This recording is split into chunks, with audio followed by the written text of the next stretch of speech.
You've heard of the golden horn of plenty, traditional symbol of prosperity and of good things bestowed upon mankind. Well, these are the wheels which carry the horn of plenty.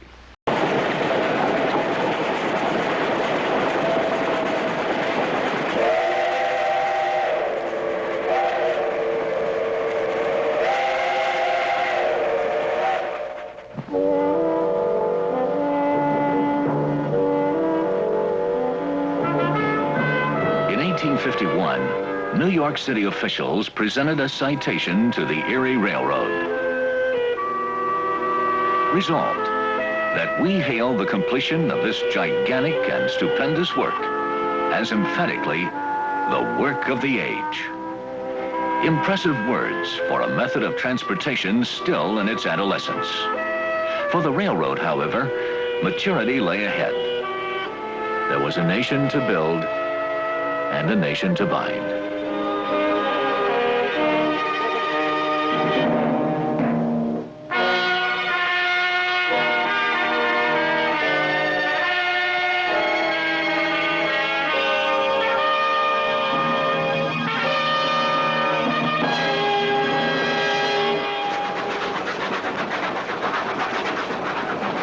After the 1840s, railroads experienced phenomenal growth.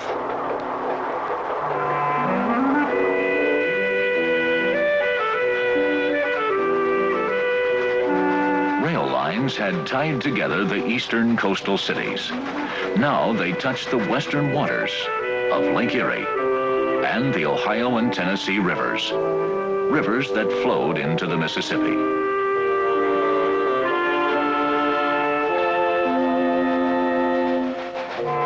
Railroad schedules were forcing people to change their concept of time. On the Pennsylvania Railroad, it took 15 hours to get from Philadelphia to Pittsburgh. By stagecoach, the same journey took 6 days. Past the Alleghenies and past the Appalachians lay America's heartland. The prairie, a vast domain stretching for miles. Speed and hauling capacity, railroads could move perishable products like milk and fruit, or carry heavy raw materials and manufactured goods between eastern cities and inland settlements.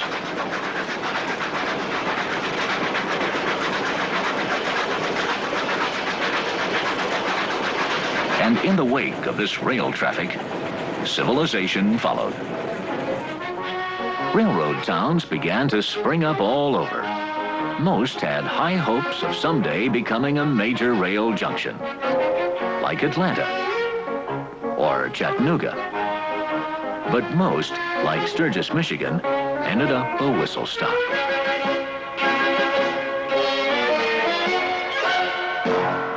In 1850, the federal government gave the Illinois Central Railroad alternate sections of land adjacent to its right-of-way.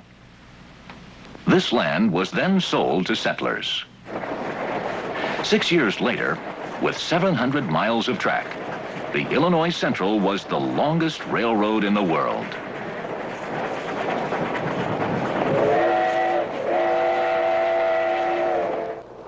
Between 1850 and 1860, about 20 million acres of public lands were granted to railroads.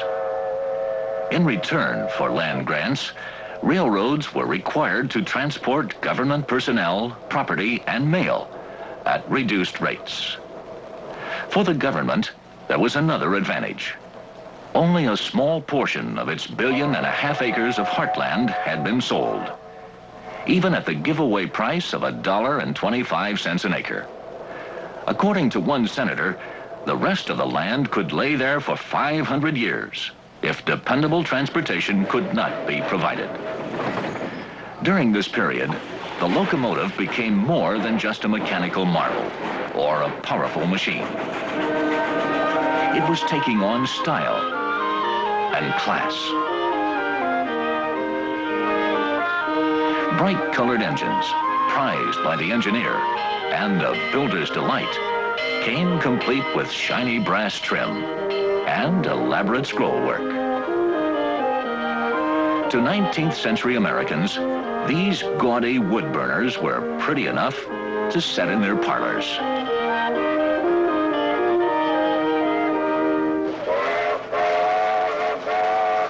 Trains had captured the minds of hard-nosed businessmen. Now, they captured the hearts of the people.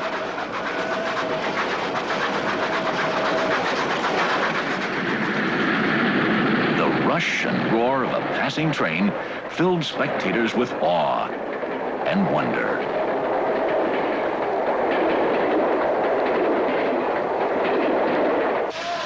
What boy did not secretly hope to one day become an engineer or a conductor?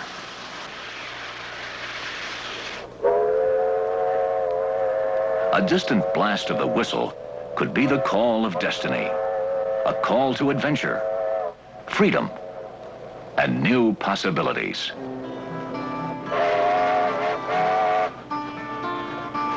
Trains were going farther and farther west, and west was the direction young people were told they ought to go.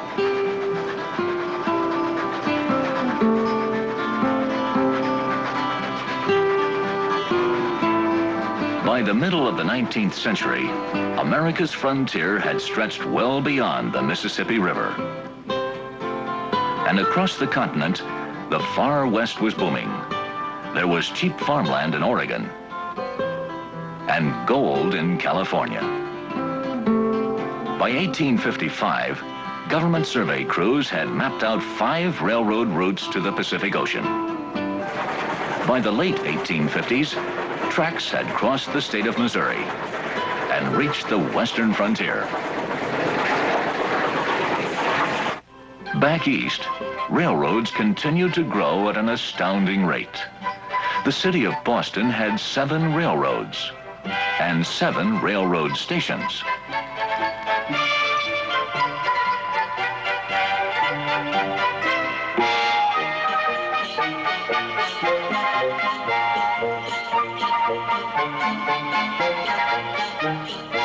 And on the shore of Lake Michigan, Chicago, a swampy frontier village of 300 in the 1830s, was now served by 11 different railroads, making it the largest rail center in the nation.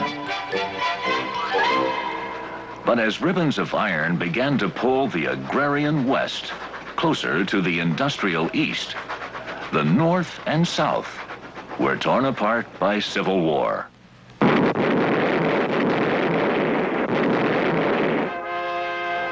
For the first time, railroads were involved in large-scale warfare.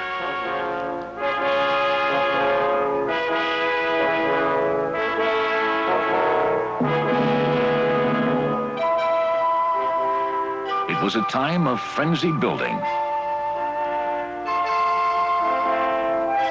and a time of frenzied destruction.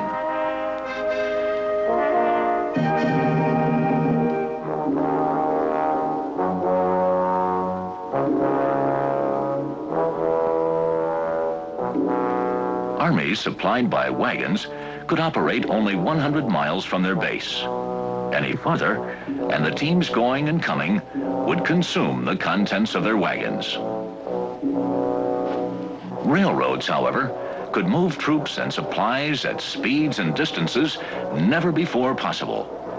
Generals on both sides stayed up late, trying to match the rules of war they had learned at West Point with the logistics of the railroad. But between North and South, there were powerful distinctions. The North had nearly 3 times as much track, and its equipment, personnel, and material resources were far superior. The Erie and Pennsylvania railroads alone had more locomotives than all of the Confederacy. And even more critical, the Confederacy did not have factories to build new ones. During the war, events like Andrew's Raid etched railroads into history books. In April 1862, At Big Shanty, Georgia, 20 Union raiders, disguised as civilians, stole a Confederate locomotive. Their objective?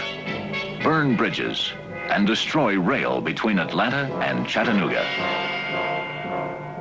Led by their conductor, Southern crewmen pursued, on foot, by handcar, and finally by locomotive. Mile after mile, the chase continued. The close pursuit prevented the Union raiders from carrying out their plans. About 20 miles short of Chattanooga, the general ran out of fuel. All 20 raiders were captured. Andrews and 7 others were hanged. In one of the final campaigns of the war, Sherman's March to the Sea, a rail line nearly 500 miles long, supplied over 100,000 troops. Afterwards, General Sherman said that his extensive campaign would have been impossible without the railroad.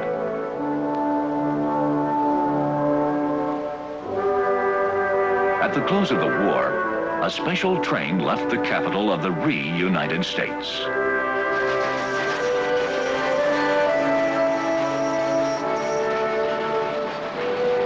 The same rails that had carried a victorious president to Washington 4 years earlier now guided his body back home to the plains of Illinois. Abraham Lincoln had fought to keep the North and the South united.